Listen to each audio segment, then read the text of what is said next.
Welcome to our weekly Church on the Rock podcast. For more information, visit us at churchak.org, download our Church on the Rock AK app, or like us on our Facebook page. Thank you for listening, and we hope you enjoy our weekly podcast.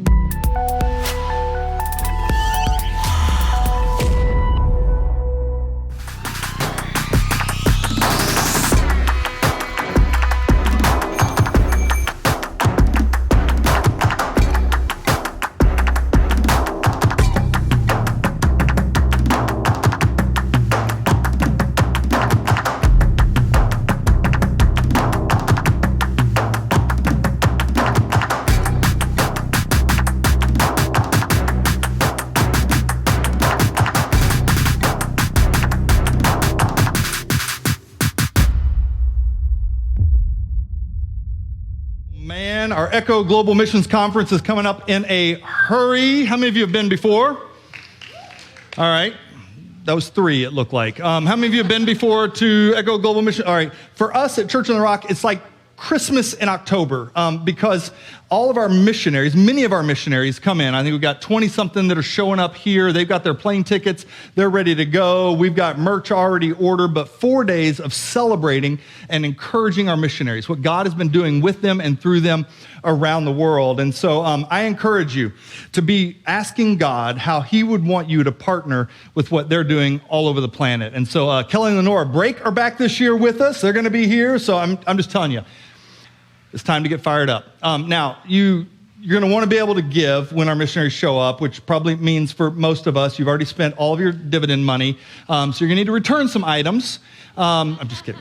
You do whatever you do. All right. I just got back. I've been gone for, it feels like a long time, but for a couple of weeks. Went out moose camping, and then we went from there to our staff retreat. I made a run down to Homer, grabbed our camper and brought it back. And then we just got back yesterday from our Church on the Rock staff retreat, our annual staff retreat, and it's just a great time, absolutely great time. And then here we are today, ready to go. But here's what is always just super encouraging to me when I'm gone and I return, is I have staff members who are just brutally honest. And I'm not going to name names, but Kim Sleewaw, I got back, and the first thing that she said to me when she saw me at staff retreat, she said, "Man, the past couple of Sundays have been some of the best Sundays ever." Which I translated as, while you were gone, things were finally the way they should be around. And so I just thought, that's why I leave, is so that you guys can have good Sundays every now and then. So there you go. Thanks for that, Kim. I knew we hired you for a reason. No, it actually, for me as a pastor, is super encouraging that God is moving, he's working, that he's got the right team in place, and that things are still moving forward. We're experiencing the presence of God even when some of us are absent from time to time. So that actually is a real encouragement. Also, another thing that's an encouragement to me, I didn't tell him I was going to call him out, and I'm not exactly sure where in the room he is, but I saw that Nick Begich is here. Nick, where there? He's right there. He's right there. Now, here's why I'm excited. Not because he's running for, I'm excited about that too, but because his home church is ACF in Eagle River and Pastor Brian. And Pastor Brian's been on a sabbatical, and he's just now getting back. But I'm going to text Pastor Brian here in just a little bit and let him know while he was gone, people were leaving his church and coming to Church on the Rock. So there we go. It's a huge win. Hey, welcome. Anyways, you ready? We're going to jump in. It's a mini-series, 3 weeks. Over the next 3 weeks, we're going to be looking at this issue of contentment and discontent. Specifically, is there a time for a holy discontent? And my title today is I Can't Get No. There you go. Yeah, I didn't add that part in. I just am doing that. I Can't Get No is my title. So, but speaking of satisfaction, we live in a world, and you probably know this already, especially when dividends are about to come out every year, like the advertising budget for every company in the state goes up exponentially because they have the greatest deal you can ever imagine. And what you really need to know is that your old stuff is not good anymore. It doesn't matter if you just bought it last month. The new model is out now. But it's this, our culture is driven towards playing on our discontent, our natural tendency towards it. And so everything around us yells out, don't you know you're missing out on something? Right? That four-wheeler that you bought last year, there's a new model out this year, and it has heat. And you should really get the new model, or that car that you just recently, the new car's out, or that iPhone that you just bought, iPhone 97 is out now, and it's so different. Instead of 3 little cameras on the back, it has 4. Only 2 of them actually do something, but it's more, and you need more. Like whatever you have is not enough. It's everything in our culture. It's all driven in that direction. It plays on this discontent that we are naturally bent towards. Whether it's cars or homes or clothes or phones or computers, it's happening all the time. Relationships, sexuality, they're crying out, you're missing out on something because of your old prudish ideas or your values, or you're missing out on something. You need to try these things, but it's actually playing on our natural bent towards being dissatisfied with what we currently have. And this is compounded by the media age that we live in and the affluence that we live in as a nation, because often we can take advantage of the new opportunities. Now, statistically, and you could Google this for yourself because everything you find on Google is true, statistically, and the research backs this up significantly, the more you have, the less satisfied you're prone to be. It's interesting when you ask people, how much more would you need in your retirement? How much more would you need in your annual income to be satisfied? It's actually true if you ask pastors who want to plant churches. Like, we need to get involved in what God's doing in the world. We need to plant another campus or a church. And if you ask them, how much more money do you need before you can do that? Or how many more people do you need before you feel like you can do that? The answer is always in the same bracket, 20% more. Now, here's what's interesting. You could grow by 20%, and you could ask the question again, and the answer is still 20% more. Because we have this hard wiring towards wanting more, being dissatisfied with what we actually have. And here's what's interesting. The scriptures actually speak a lot about this issue of contentment. In fact, they're really explicit in their instruction about it. Hebrews chapter 13, verse 5 says this, "Don't love money. Be satisfied with what you have." I want to pause there for a moment. I don't know if you're like me, but I read that verse and I read the first part. I'm like, don't love money. And I'm like, that's right. I don't love money. I just want you to know that. I don't love money. I've never been like, I heart you money, and nothing. Like, I don't love money. But then you read the second half of it, be satisfied with what you have, and all of a sudden I'm like, raggy. Like, something's wrong in my heart because I find it very difficult to be satisfied with what I have. I find it easy to sort of excuse myself. I don't love money because that would be just terrible, but I am not satisfied with what I have. Here's what he says, "For God has said, I will never fail you. I will never abandon you." Like the pathway to contentment is this realization that you've already been given everything in Christ. Like he will never abandon you. He will never leave you. There's actually something that should bring a sense of satisfaction in our life. 2 Corinthians 12, verse 10 is another one. "For the sake of Christ, I, Paul, am content with," listen to the list, "weakness, insults, hardship, persecution, and calamities. For when I am weak, then I am strong." Or this one, it's really direct, Philippians 4, verses 11 through 13. "I have learned to be content in whatever circumstance I find myself. I know both how to make do with little, and I know how to make do with a lot. In any and all circumstances, I have learned the secret of being content.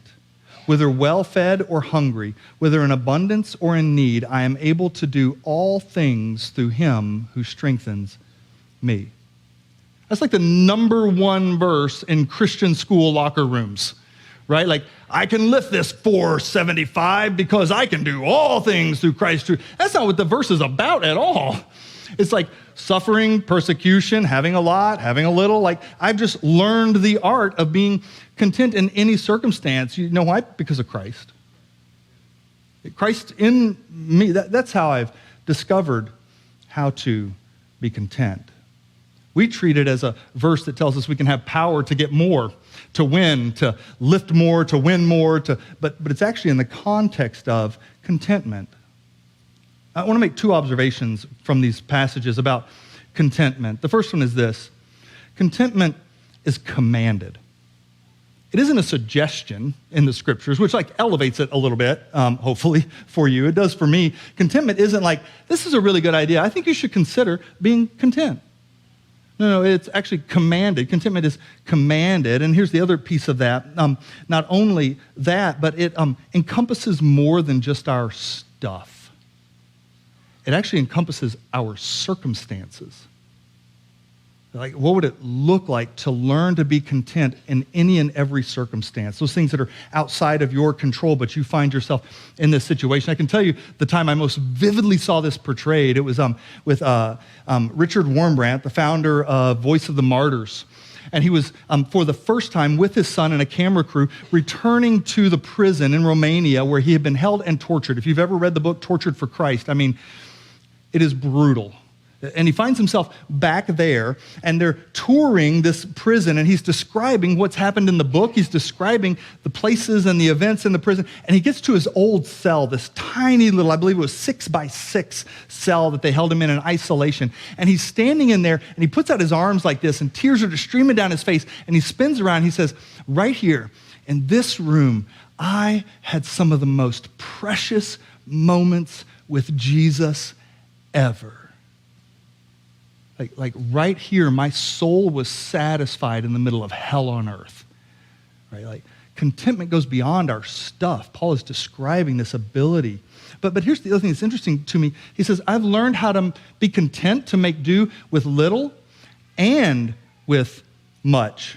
Which I don't think I ever think about it in those terms, like, whew, I got a lot of stuff. I better learn how to be content. Like, I got lots of money. I better learn how to be content with having a lot of money. But what he's identifying is it's actually often more of a challenge to be content when you have abundance than it is when you have little. Both of them require this work of the Lord in us. The second observation is this. The first one is that contentment is commanded, not suggested. And the second one is this: contentment can actually be cultivated. In fact, he says twice in the passage, I have learned. Like, I've developed the skill, I've discovered some things, but I've actually grown in my capacity to be content. I've learned how to be content in each and every circumstance, which gives me a ton of hope. Like, how many of you would say, I feel like I'm content in each and every circumstance and with all my stuff in life? Go ahead, lie, I dare you. No, I'm just kidding. You may be. But what I've discovered is actually an ongoing process in my life, and it's able to be developed. So if contentment is commanded and it can be cultivated, then why in the world is it so difficult to live in? Why is it such a challenge? I think it's actually rooted in one word. It's this word, more. Like, if I just had more. And this idea of more can actually, it can be by looking at other people's stuff and they have more, I wish I had more. Or it could be looking at your own stuff and just not being satisfied with what you have and wishing that you had more. But we're hardwired, it seems, to want more. In fact, in James chapter 4, verses 1 through 3, the question is asked, what is the cause of quarrels and fights among you? It's a question I ask my girls all the time at home. Like, what do you think the root of this is? It's Satan. That's what, no. Here's what he says. What is the cause of quarrels and fights among you? Don't they come from the evil desires at war within you? You want what you don't have, so you scheme and kill to get it. You are jealous of what others have, but you can't get it, so you fight and wage war to take it away from them. Yet you don't have what you want because you don't ask God for it. I just want to pause there for a second because I think there's actually two reasons that we often don't ask God for it. One of them is we already know his answer. Like, God, I want that guy's wife. He's like, that's going to be a no, right? Like, there are things that we want that we just inherently know are not right? They're evil, but there are also things that we want and we sense that our motivation for them is not right. And what we know is that he knows that about us. Right? So he goes on and he says this, and even when you ask, you don't get it because your motivations are all wrong. You want only what will give you pleasure. Where did these fights and quarrels come from? It doesn't matter whether it's on a national scale and we go to war because they're not going to give us the price that we want so we'll just take it. Might makes right. And it also works out in our own homes, in the workplace, at school. Like you see these things flesh themselves out in this craving for more, this dissatisfaction. Now, here's something interesting. I hear people talk about the early church frequently, like, I wish we were like the early church. The early church was so great. They were so perfect. They had it all together. They were meeting in homes, not in buildings. They weren't organized like we're organized because organization is evil. I don't know if you know that. But here's what happens. In the early church, it grows rapidly. Like right out of the gate, the early church begins to grow, and they realize we got to get some things organized. Right, there's an issue of integrity, and so in the early church, they make it an entire 6 chapters in the book of Acts before they have their first major blowout. That's how far the early church gets. So here it is. It's in Acts chapter 6, verse 1. But as the believers rapidly multiplied, there were rumblings of discontent. The Greek-speaking believers complained about the Hebrew-speaking believers, saying that their widows were being discriminated against in the daily distribution of food. Now, we're not actually told whether this is true or not. We're just told that the apostles appoint some people to look into it, to make sure that it's happening in an equitable fashion. But here's what struck me as I was reading through this passage and dealing with the issue of discontent, that there's only one way you would actually know if they had more than you, and that's if you're looking at what they have. Right? Like, you look at your plate, and then you look at their plate, and you're like, they got more, which is what my kids say every time when it's something they want. They never say it when it's broccoli, right? Or like, but when it's something they want, like, I think they got more than I. And the only way you would know that is if you were actually spending your time looking at what they had and comparing it to what you have. Which brings me to the great gumball caper of Westminster Walk, which is the neighborhood I live in. Recently, we had a birthday party. We had a piñata at the birthday party. It was a weird piñata. It was a cat. It was a unicorn cat piñata. I don't even know where my wife found it, but it was extraordinary. Which, for me personally, like, let me swing at the cat. That sounds awesome. But it was filled with gumballs, and so it took an insane amount of time for them to finally, bust it open. When they busted it open, like, gumballs went everywhere. And so the kids, the dogs, like the birds, everything's scrapping for the gumballs, putting them in little baggies. And one of my girls, she ended up acquiring, if I got it right, 114 gumballs. 114. She counted them that night. It was a rainy night. She counted them, set them on the table, and went to bed in Westminster Walk. And the next morning, she got up and she ended up counting them again. Initially, she believed that 20 gumballs were missing. She remembered then that she had put some in another bag in her purse, and it turns out that 14 gumballs were missing. And suddenly in our house, we have a whodunit. She made this poster, stuck it on the wall. It's been there for like weeks now. She stuck it on the wall. It says, as you can see, 14 gumballs lost. Big question mark. Have you seen them? Take one card if you have seen one or more. We have no idea who took the 2 cards. But clearly somebody knows where at least 2 of the gumballs are, and I'm guessing they were in their stomach or something. It's a mystery, but here's what I've realized, and I think we all do this. The reason she counted the gumballs the night before and then she counted them again the next day is, well, because she has sisters. And she knows me. And she wanted to make sure they were all still there because you count the things that you care about, that you measure the things that matter to you. And this was a big deal to her. And what I've realized is we all sort of do this. If you were to look at your life and you were to say, what are the things I keep track of? What are the things that I measure? What are the things that I really care about? It would be revealed to you, which brings me to U-Hauls and hearse. You've heard it said before. I think Denzel Washington made it famous. You've never seen a hearse pulling a U-Haul, right? There's some pictures of it. It looks super weird when you see it. Like, that's either a very large casket or they have him in there. But you not taking anything with you, right, when you leave is the general idea. In fact, it's exactly what the scriptures say. It's what Paul writes to this young preacher, Timothy, in 1 Timothy chapter 6, verses 6 through 8. Listen to what he says. Yet true godliness with contentment in itself is great wealth. After all, we brought nothing with us when we came into the world, and we can't take anything with us when we leave it.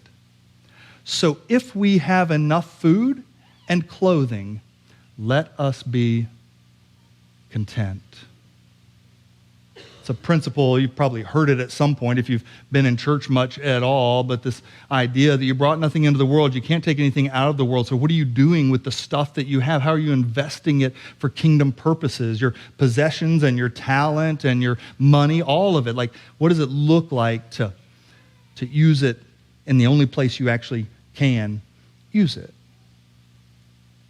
You can't take anything with you when you go. You didn't bring anything in, and you can't take anything out, but you actually can send some things ahead. You can actually make some investments in advance that will meet you there. In fact, it's exactly what Jesus is talking about in Luke chapter 12, verse 33 and 34. Sell your possessions and give to those in need. This will store up treasure for you in heaven. And the purses of heaven never get old or develop holes. Your treasure will be safe. No thief can steal it, and no moth can destroy it. Wherever your treasure is, there the desires of your heart will be also. I want to draw a couple of things out of this. The first one is generosity is actually an investment with guaranteed returns. Generosity, generous living, not just money, right, but generous living is actually an investment with guaranteed returns. Here's the other piece. And contentment is the key that unlocks generosity. Contentment. I'm okay.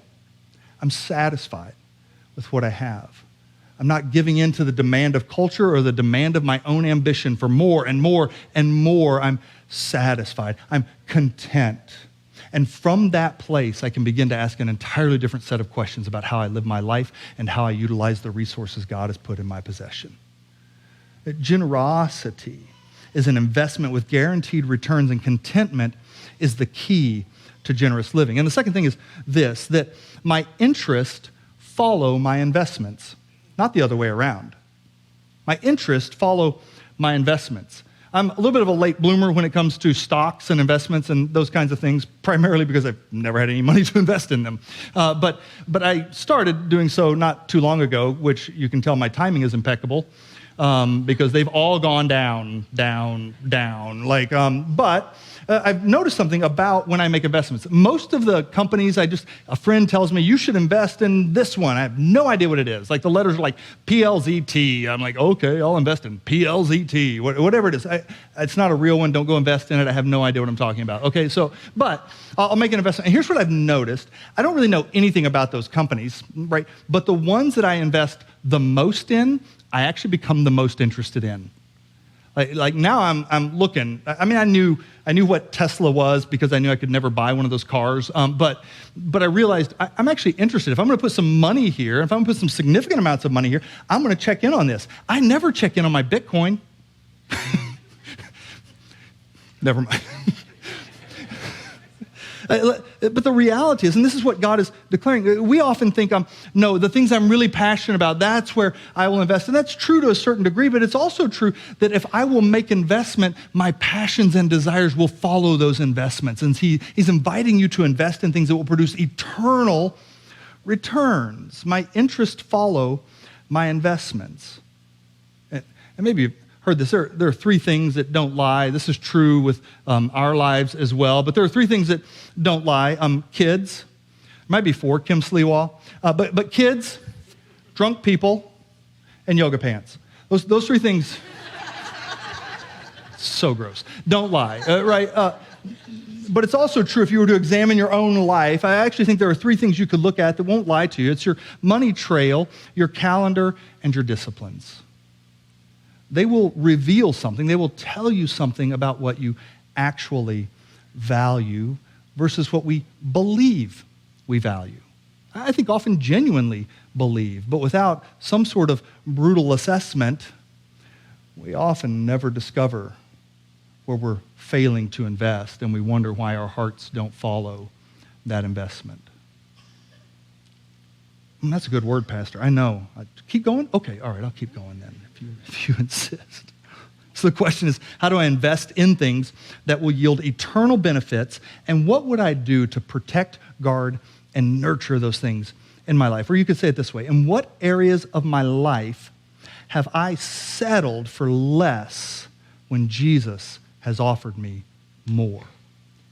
Because there actually are things that you should not be content with.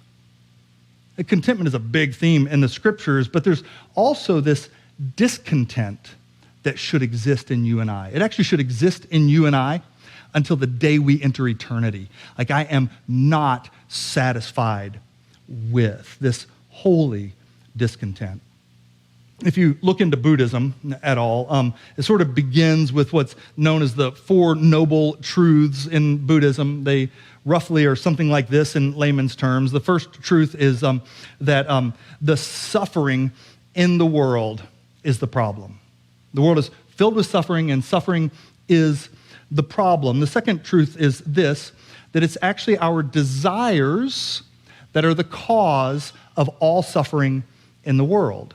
Which then leads to the third truth in Buddhism, and that is that you need to let go of your attachment to all desire in order to participate in alleviating suffering in the world.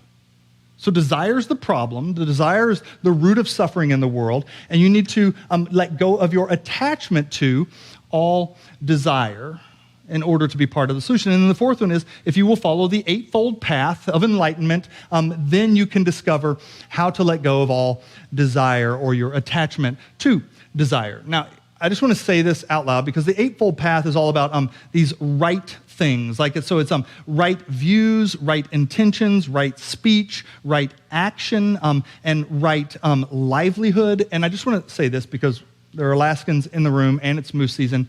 One of the things that's listed in right action is that you would kill no living thing.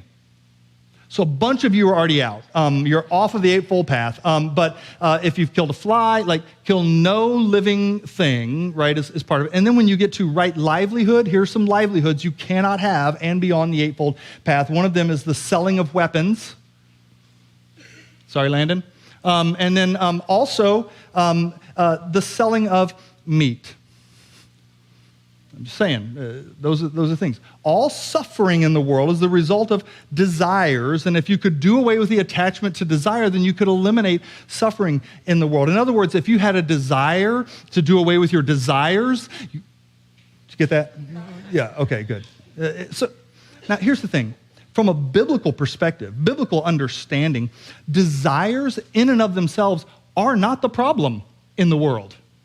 In fact, if you were to look at it from a biblical perspective, you could make the case that your desires are God-given, but sin distorts them.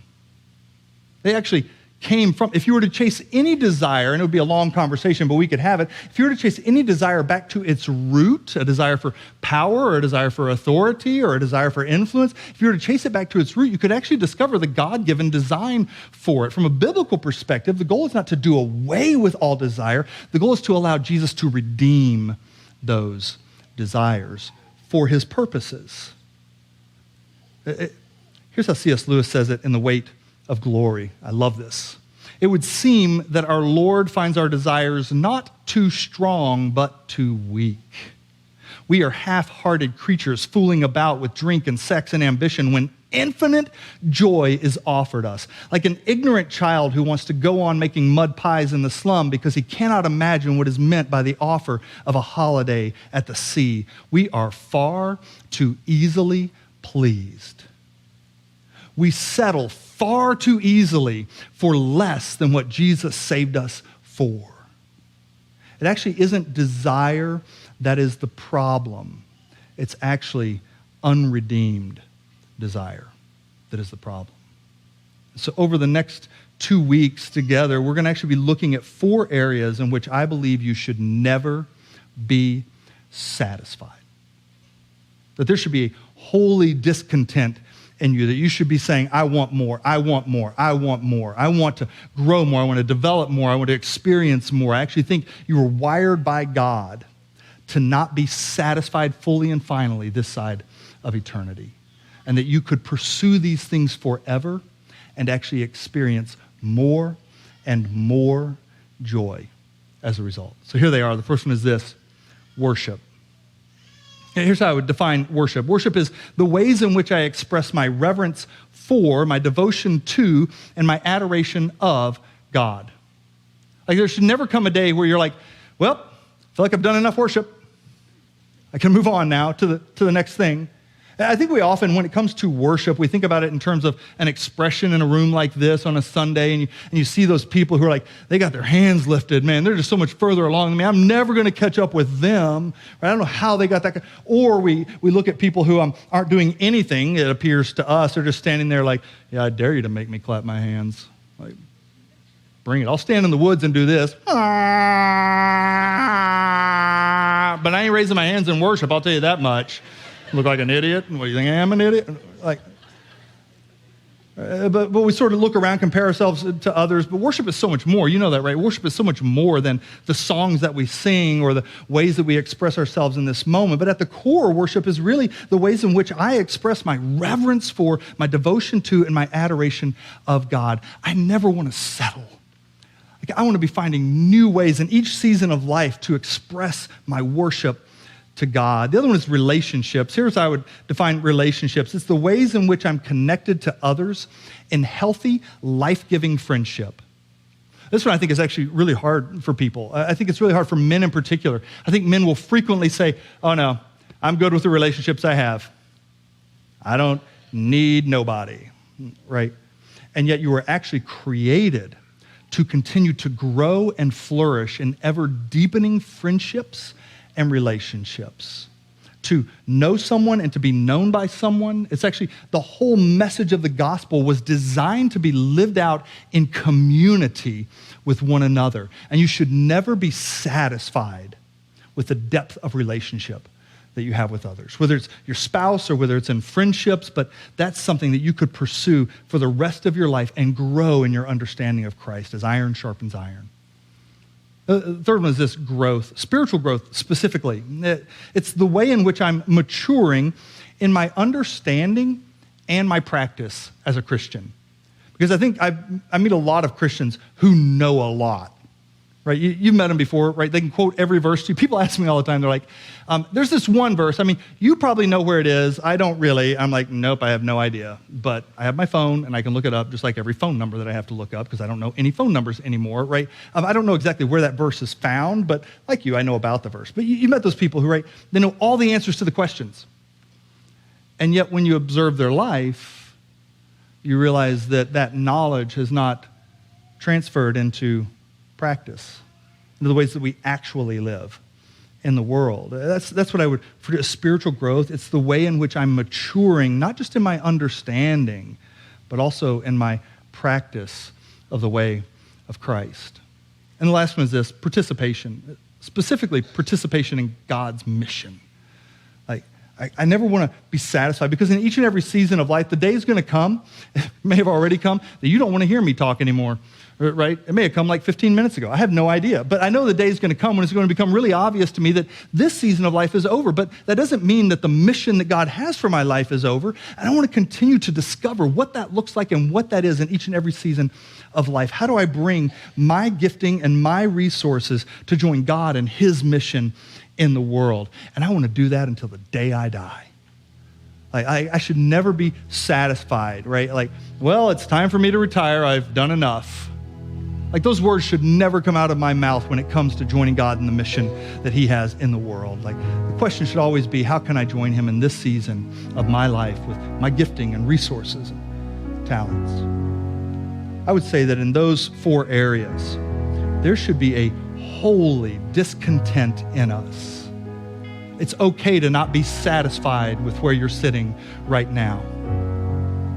And that you could pursue those areas for the rest of your life and discover more and more and more joy in your relationship with God. If you stand with us.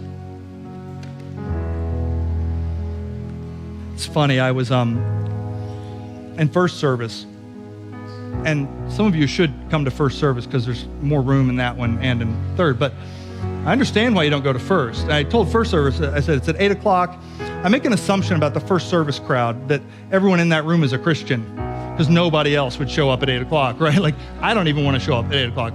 But I realize because over the years I've had enough encounters with individuals that I would have made assumptions about. No, that person is clearly a follower of Jesus. That person is clearly in relationship with God. And what I don't know is what's in a person's heart. We're really good at pretending. We're really good at answering the right questions, but this may come as a shock to you. It doesn't come as a shock to me anymore. Over the years, I've actually watched pastors as they've begun to examine their own heart, come to the conclusion that they have never surrendered their life to Jesus, and yet they have been in ministry for years and years and years. So I don't make those assumptions anymore. That in a room like this with all of us, that there are probably some in this room that you're discovering, I'm not sure I've ever surrendered my life to Jesus. I mean, I prayed some prayer at some point, but here's what I would tell you, and only you can evaluate this. I don't want you to hear any shame or condemnation. This is for you to assess in your own life. I can't do it for you. But the reality is that if you find in yourself no desire, no longing, no dissatisfaction in these areas of worship, expressing adoration to God, and this area of relationships, and this area of spiritual growth or in participating with God in his kingdom, it's worth asking yourself the question, have you surrendered to him? Because that hunger should grow. It doesn't start way up here. Sometimes you get to watch people who are like, as soon as they meet Jesus, they're like taking off like a rocket. And there are others who are working through all kinds of stuff, and it's growing and maturing. But if you can't identify that hunger, that presence at all in your life, then it's worth asking yourself the question, have I actually surrendered my life to Jesus? And the reason there's no shame or condemnation in that question is because you're the one who can assess it, and Jesus would love to reveal it to you, but we have all been in that same boat at some point or another. And what I want is real relationship, authenticity. I have no desire to show up and pretend for you week after week. If this thing isn't the real deal, I got other stuff I can be doing with my life, right? You do too. So I would encourage you, ask that question. Is there any hunger, dissatisfaction in my life in these areas of worship and relationship and growth, participation in God's mission? And if there is no hunger for those things, I would challenge you, come to Jesus. There are those of us in this room who are like, yeah, it's there, but I've ignored it for a long time. I put my priorities in other places, and my interest is chasing my investments, and I need to reprioritize that.